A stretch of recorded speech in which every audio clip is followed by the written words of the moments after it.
the big change that I see is our ability to hold meetings on much shorter notice. We're pretty well handicapped now to about 10 days, the time we advertise. We only can put one particular,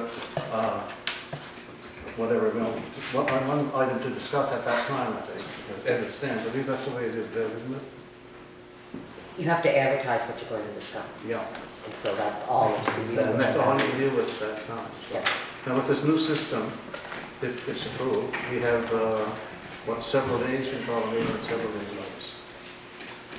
We don't require the 10 You could do days. it very short notice. You don't have to do the advertising. You don't have to do the advertising. Yeah. It makes it difficult when you can't officially make a decision within a few days. That's the big advantage I see. And the other thing that we likely will do, we likely have 2 meetings in a month. So we have one which we discuss most of the things that are to be done, and a final one for decisions that will come out of that. So you have more advance notice, more time to think about what your decisions are going to be. So I think that the challenge, of course, we are in changing times, and decisions have to be made. Sometimes without a whole lot of time to work on them, but at the same time, I think it'll put us in a much better situation where we can respond to things. People, if someone comes to the village to do something and say, well, I can't tell you till next month or the month after, that doesn't show that we're up to date. So now we'll be, hopefully, with this new type of shorter notice for meetings and that, we'll be able to make decisions quicker. And the other thing is, we may qualify for some more federal grants. We're not really sure. There's not a whole lot of promise for that, but at least there's that possibility. And one of the things we really forget is as a community, I've been told this, it's not just what council thinks, is that we do provide a lot more services in this community than some towns do. For instance, we have Service Canada, we have a federal government office, we have provincial government offices. Our fire department serves the largest geographic area on Prince Edward Island. So if you look at the services that we have as a community, I think we can be quite proud of those, and of course we would like to attract more services in the future. In the rural areas, as you know, it's a challenge, the populations tend to decline.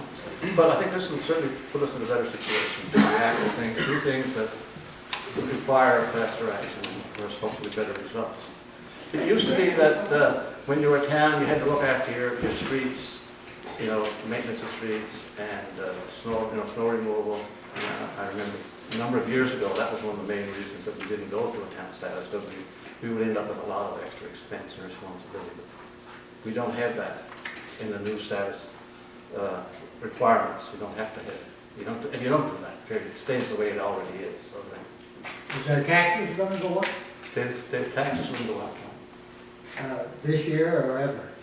Well, I would say, I wasn't going to talk when I came here, but somebody just said after me. I think somebody should break the ice. Give Our me something to taxes, say. with our present budget situation, I estimate we'd have a small surplus this year. And I don't see at this point in time unforeseen expenses coming along. But as we are, council's keeping a tight control on budget, and we don't see an increase in taxes.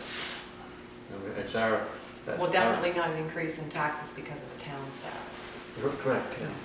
Oh, but to me, that's the major change that I see, that the residents would not get to vote on the budget. They would still have input. They would still be able to give advice to council and say that, we want to see this or that. But when it comes to the vote, that would strictly be your elected council. You elected them to represent you, and they would be making the final decisions on the budget. down the road, The other there'll thing be is, civic election too, and you have to have, when you will be electing your council by vote. yeah, and it'll have to be done. Nominations will have to be done in advance.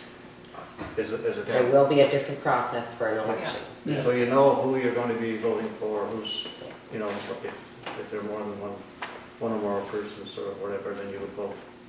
But that has to, as it stands right now, at a meeting, the annual meeting, somebody could be nominated from the floor with no advance notice whatsoever, and that person could be elected as council. I'm going to stop that. So this, I think, gives you more opportunity to look at who are the candidates. Just raise your right hand, I guess.